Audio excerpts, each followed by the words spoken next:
Hi hello welcome to our channel. నేను మీ సిరి. ఒక కొత్త షార్ట్ స్టోరీతో మీ ముందుకు వచ్చేసానండి. ఈ సిరీస్ చాలా చిన్నదే అండి, 20 పార్ట్స్ అలా ఉంటుంది.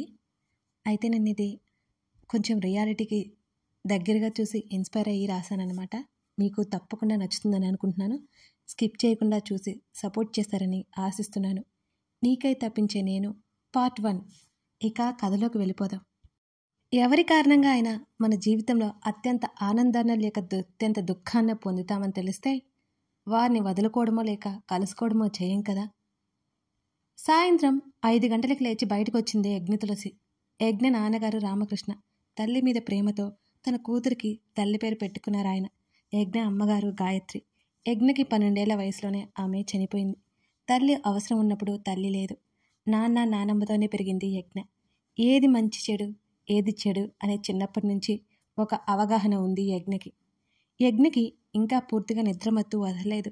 పెరట్లోకి వచ్చి ముఖం మీద నీళ్లు చల్లుకుంది చల్లగా. ఇప్పుడు ఆమె కొంచెం హాయిగా ఉంది. ముఖం తుడుచుకుంటూ అద్దంలో చూసుకుంది.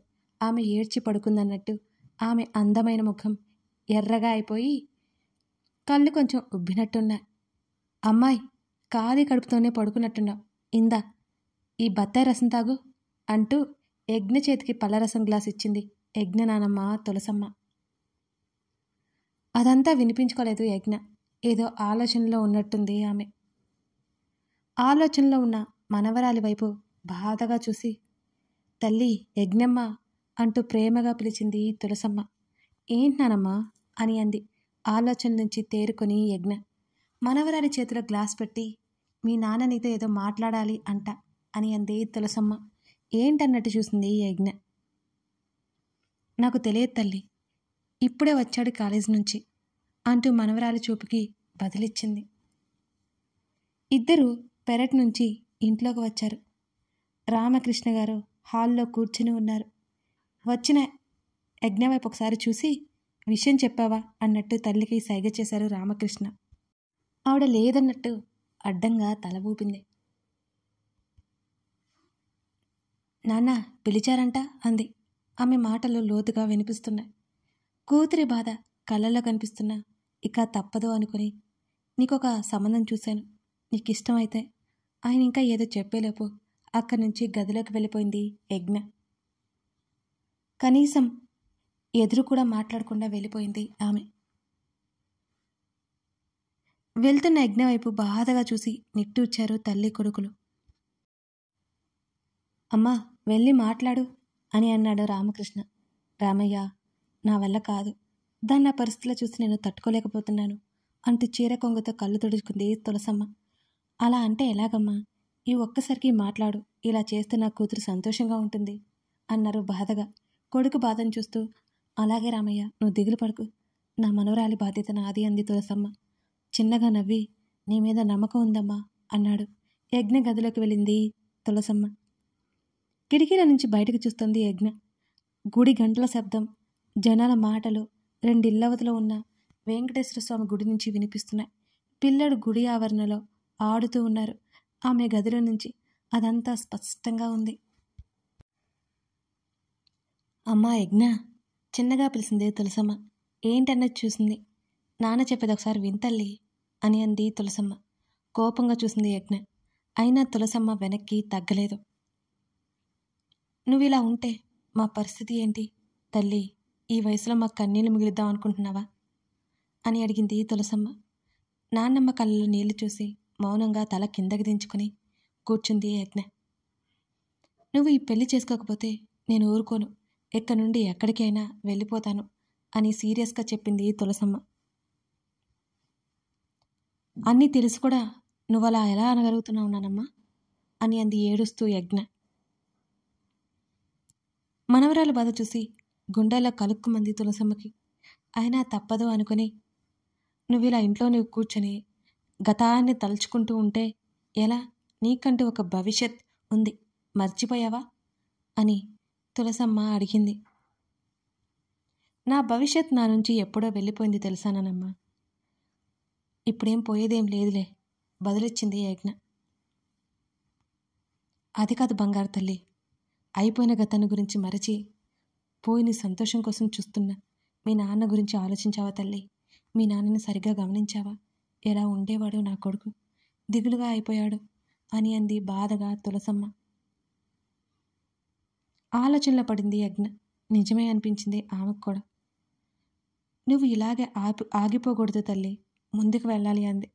అప్పుడే గుడిలో నుంచి మాటలు వినిపిస్తున్నాయి. అయ్యిందేదో మన మంచికే అయింది, అవుతున్నదేదో మన మంచికే అవుతున్నది, అవ్వబోయేదేదో కూడా మన మంచికే అవ్వబోతోంది. నీవేమి పోగొట్టుకున్నావని విచారిస్తున్నావు? నీవేమి తెచ్చావని పోగొట్టుకుంటావు? నీవేమి సృష్టించావని నష్టం వాటిల్లింది? నువ్వేదైతే పొందావో ఇక్కడి నుంచే పొందావు. నువ్వేదైతే తెచ్చావో ఇక్కడి నుంచే. ఈరోజు నీవు నా సొంతం అనుకున్నదంతా నిన్నొకరు సొంతం అయి ఉంటుంది. రేపు మరొకరి సొంతం కాగలదు కూడా. పరివర్తనం అనేది లోకం యొక్క పోకడ. ఇలా గీత నుంచి సారాంశం వినిపిస్తోంది. ఆలోచిస్తున్న యజ్ఞ వైపు చూస్తూ దేవుడే స్వయంగా చెప్తున్నాడు, తల్లి ఇప్పటికైనా నువ్వన్నీ అంగీకరించి తీరాలి అంది తులసమ్మ. ఇలా నాకే ఎందుకు జరుగుతుంది నానమ్మా అంటూ వెక్కి వెక్కి ఏడుస్తోంది యజ్ఞ. మనవరాల్ని ఓదారుస్తూ హత్తుకుంది తులసమ్మ. నానమ్మ, నన్ను ఎవరు పెళ్లి చేసుకుంటారు అని అడిగింది. విరక్తిగా నవ్వింది యజ్ఞ. నీకేం తక్కువ, నా మనవరాలే చేసుకోవాలంటే పెట్టి పుట్టాలి అంది తులసమ్మ. ఎందుకు నానమ్మ నన్ను ఊరడించాలని చూస్తావు అని అడిగింది యజ్ఞ. నేను ఇప్పుడు అబద్ధం చెప్పలేదు తల్లి, నిజం చెప్తున్నా. నా మనవరాలి కంటే అందగతి ఎవరున్నారు చూపించు అని అంది తులసమ్మ. నానమ్మ అంటే నవ్వింది యజ్ఞ. తులసమ్మ కూడా నవ్వేసింది. హమ్మయ్య అని అనుకుంది మనసులో తులసమ్మ తన మనవరాలి నవ్వు చూసి. నానమ్మ, నేను ఇప్పుడే పెళ్ళికి సిద్ధంగా లేను. అలాగే తల్లి, నువ్వు ఎప్పుడంటే అప్పుడు సరేనా నవ్వుతూ చెప్పింది. మార్పు మొదలైంది భగవంతుడా అని మనసులో అనుకుంది తులసమ్మ. నేను ఎప్పటికీ సిద్ధంగా ఉండను నానమ్మ. అన్నీ అయిపోయాను నానమ్మ, ఇక ఏం మిగిలింది అనుకుని విరక్తిగా నవ్వింది యజ్ఞ. నాన్న, నేను బయటికి వెళ్తాను అని అంది యజ్ఞ అప్పుడే కాలేజీకి వెళ్ళాలని సిద్ధమవుతున్న రామకృష్ణతో. Ramakrishna college principal. నీ ఇష్టం అని నవ్వారు ఆయన కూడా. స్కూటీ మీద బయలుదేరింది యజ్ఞ. ట్రాఫిక్ సిగ్నల్ పడ్డంతో ఆగి ఆమె చుట్టూ చూస్తోంది. ఒక వయసు అయిపోయిన బామ్మని రోడ్డు దాటుతూ కనిపించాడు ఒక వ్యక్తి. కొంచెం సేపటికి ఒక ఆలోచన వచ్చింది యజ్ఞకి. అనుకున్నదే తడవుగా తను వెళ్లాల్సిన ప్రదేశానికి వెళ్ళింది. శ్రీ సాయి అనాథాశ్రమం. పెద్ద పెద్ద అక్షరాలతో ఒక కమాన్ కనిపించింది. కాసేపు అలా చూసి లోపలికెళ్ళింది యజ్ఞ. మేనేజర్ని కలిసింది.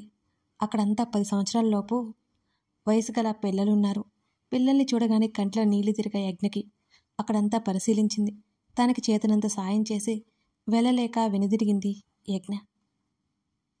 ముభావంగా ఇంటికి వచ్చిన కూతుర్ని చూసి చేతిలో ఉన్న పుస్తకం పక్కన పెట్టి కాసేపు అలా కూతుర్ని చూసి, అమ్మా మంచినీళ్ళు తీసుకురా అంటూ తులసమ్మని కేక వేశాడు రామకృష్ణ. ఎంతసేపటికి ఏమీ చెప్పని కూతురు వైపు చూశాడు రామకృష్ణ. ఆయనంతే యజ్ఞకి స్వేచ్ఛనిచ్చాడు. ఏదైనా తన దగ్గర చెప్పుకునే స్వతంత్రం కూడా ఇచ్చాడు. తన కూతురికి మంచి అయితే చాలు ఎలాగైనా చేసే తెగువను కూడా, ధైర్యాన్ని కూడా తన కూతురికిచ్చాడు. యజ్ఞ చెప్పేంతవరకు ఎవరు, ఎందుకు, ఏంటి అని అడగడెప్పుడు. ఆయనకి తెలుసు తన కూతురు ఎప్పుడు ఎలా ఉంటుందో. అలాగే ఏమీ తన దగ్గర దాచదని కూడా ఆయనకు తెలుసు. చెప్పకూడదనుకుంటే ఆయన్ని బాధ పెట్టే విషయమై ఉంటుందని, మిగతా అన్నిటికీ ఆయన సలహా కోరుతుందని ఆయనకు బాగా తెలుసు. నాన్న పిలిచింది యజ్ఞ. ఏమైంది తల్లి? అలా ననక కూతురి తల మీద చెయ్యి వేసి అడిగాడు. జరిగింది చెప్పింది యజ్ఞ. ఇప్పుడు నేనేం చేయాలి? ఆయన వైపు చూస్తూ అంది. ఆలోచించి ఏదైనా ఉద్యోగం అలా అయినా నువ్వు చేయగలిగింది చేయవచ్చు అని అన్నాడు రామకృష్ణ. ఇష్టమేనా అన్నట్టు కూతురు వైపు చూస్తూ చెప్పాడు. యజ్ఞ నవ్వింది. ఇందులో నా స్వార్థం కూడా ఉంది తల్లి. అలా అయినా నువ్వు పడే బాధ నుంచి కొంచెమైనా మనసు మళ్లించి నీ జీవితంలో ముందుకు వెళ్దాం అనుకున్నారు యజ్ఞ వైపు చూస్తూ ఆయన.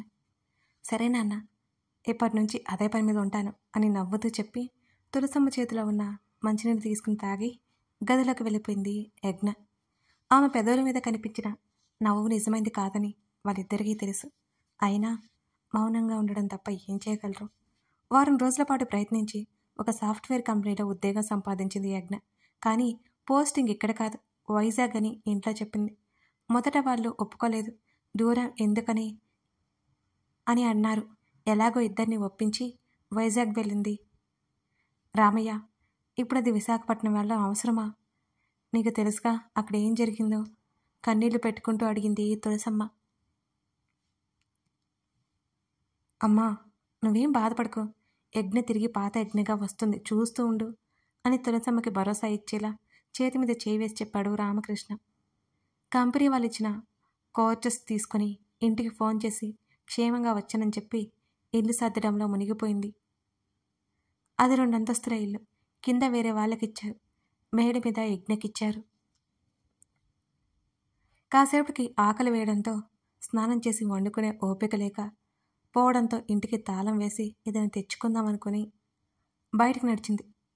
చుట్టూ చూసుకుంటూ ముందుకు నడుస్తోంది యజ్ఞ. వచ్చేటప్పుడు సరిగ్గా చూడలేదు, కానీ అన్ని కంపెనీ క్వార్టర్స్. రోడ్డుకి 2 వైపులా చెట్లు మొక్కలు. బాగుంది అని మనసులోనే అనుకుంది యజ్ఞ. ఆ వీధి చివరలో ఉన్న టిఫిన్ సెంటర్ కనిపించింది. అక్కడికి వెళ్ళి టిఫిన్ చెప్పి కుర్చీలో కూర్చొని చుట్టూ గమనించింది. దాదాపు అక్కడికి అందరూ తన ఆఫీస్ వాళ్ళే అని అర్థమైంది ఆమెకి. తను వైజాగ్ వచ్చిన వెంటనే ఆఫీస్కి వెళ్ళి జాయినింగ్ లెటర్ ఇచ్చి తర్వాత రోజు నుంచి డ్యూటీలో చేరమండంతో ఆ క్వార్టర్స్ ఇస్తే ఆ క్వార్టర్స్కి వెళ్ళింది. కాసేపటికి ఒక అతను వచ్చి ఆమె ముందున్న కుర్చీలో కూర్చున్నాడు. అతను పలకరింపుగా నవ్వాడు. ఆమె మాత్రం పట్టించుకోలేదు. టిఫిన్ తింటూ మౌనంగా ఉంది. ఈసారి ఆశ్చర్యపోవడం అతని వంతైంది. ఆమె ఎందుకు అంత సైలెంట్గా ఉందో అతనికి అర్థం కాలేదు. గాడ్, ఇలా కూడా ఉంటారా? కనీసం ఒక నవ్వు కూడా లేదే అనుకున్నాడు అతను మనసులోనే. తింటున్నంతసేపు ఆమెనే గమనించాడు అతను. ఆమె ధ్యాసలో ఆమె ఉన్నట్టుంది అతనికి. తర్వాత రోజు ఆఫీస్కి వెళ్ళింది యజ్ఞ. మేనేజర్ తన టీం మెంబర్స్ని పరిచయం చేశాడు. వాళ్ళ వైపు చూసి పలకరింపుగా నవ్వింది. ప్రతిమ, హరిత, వర్షిత్ ముగ్గురు హాయ్ చెప్పారు. నేను యజ్ఞ. ఆమె చిన్నగా నవ్వింది. రిషి వచ్చాక మీరు యజ్ఞ గురించి చెప్పండి అని ప్రతిమ వాళ్ళకి చెప్పి యజ్ఞ వైపు చూసి, రిషి మీ నలుగురికి టీం లీడ్, అతనే నీకు వర్క్ అలాట్ చేస్తాడు అని చెప్పి మేనేజర్ వెళ్ళిపోయాడు. రిషి సార్ చాలా మంచివాడు అని ప్రతిమ అంది. ప్రతిమకి వంత పాడారు హరిత, వర్షిత్. రిషి గురించి యజ్ఞకి చెప్పి ధైర్యం చెప్పారు. ఓహో అంది యజ్ఞ. ఇంకేం మాట్లాడలేదు ఆమె. నిజం యజ్ఞ, మాతో టీం లీడ్గానే బిహేవ్ చేయడు, ఫ్రెండ్లా కలిసిపోతారు అని అంది ప్రతిమ. నువ్వు చూస్తావుగా, తెలుస్తుంది హరిత అంది. వాడు నా ఫ్రెండే నవ్వుతూ చెప్పాడు వర్షిత్. నవ్వి ఊరుకుంది యజ్ఞ వాళ్ళ మాటలు వింటూ. కాసేపు మాటలయ్యాక తన డెస్క్ దగ్గర యజ్ఞ కూర్చొని ఉంది. కాసేపటికి మేనేజర్ వచ్చి ఇవాళ రిషి లీవ్లో ఉన్నాడు. యజ్ఞ ముందు ఒక ఫైల్ పెట్టి తనకి వర్క్ ఇచ్చాడు. అలాగే ఆయన తల ఊపి పనిలో పడింది యజ్ఞ. మధ్యాహ్నం భోజనం సమయంలో ఫ్రెండ్స్ బలవంతం మీద కొంచెం తిన్నదే. వాళ్ళు అడిగితే సమాధానం చెప్తుంది. అంతకంటే ఎక్కువ యజ్ఞ మాట్లాడట్లేదు వాళ్ళతో కూడా. త్వరగా పని ముగించుకొని కోటర్స్కి వెళ్ళి తన మనసుని వారించినా అది ఆగలేదు. గత జ్ఞాపకాలు తన ముందు మెదిలే. ఆమె కంట్లో నీరు స్వేచ్ఛగా బయటకు వస్తుంది. ఏడుస్తూ ఎప్పటికో నిద్రపోయింది. ఆకలి కూడా ఆమెని కదిలించలేకపోయింది. అలా ప్రతిరోజు అలవాటే ఆమెకి. రిషి, ఇవాళ ఎక్కడికి వెళ్ళావు? లోపలికి వస్తూ అడిగాడు. ఆశ్రమంకి వెళ్ళానురా, సీలింగ్ చూస్తూ బదిలిచ్చాడు. తాతయ్య వాళ్ళ దగ్గరికి ఎప్పుడు వెళ్తున్నావు అని అడిగాడు. టైం పడుతుంది. ఏం? Rishi, are you okay? Yeah, నిద్ర వస్తోంది, పడుకుంటాను అన్నాడు రిషి. నువ్వెందుకురా ఇలా అయిపోయావు మనసులో అనుకుని నిద్రకు ఉపక్రమించాడు వర్షిత్. కథ కొనసాగుతోంది. అదన్నమాట రిషి యజ్ఞల తొలి పరిచయం. అసలు కథ ఏంటి, ముందు ముందు ఎలా వెళ్తుంది, యజ్ఞ ఎందుకు బాధపడుతుంది, రిషి సమస్య ఏంటే తెలుసుకుందాం. మిస్ అవ్వకుండా చూడండి. ఈ కథ చాలా చాలా బాగుంటుంది. ఒక అందమైన లవ్ స్టోరీతో పాటు ఒక మెసేజ్ కూడా ఉంటుందండోయ్. మీకు నచ్చిందనే అనుకుంటున్నాను. కామెంట్ చేసి లైక్ చేయడం మర్చిపోకండి ఫ్రెండ్స్. Thank you.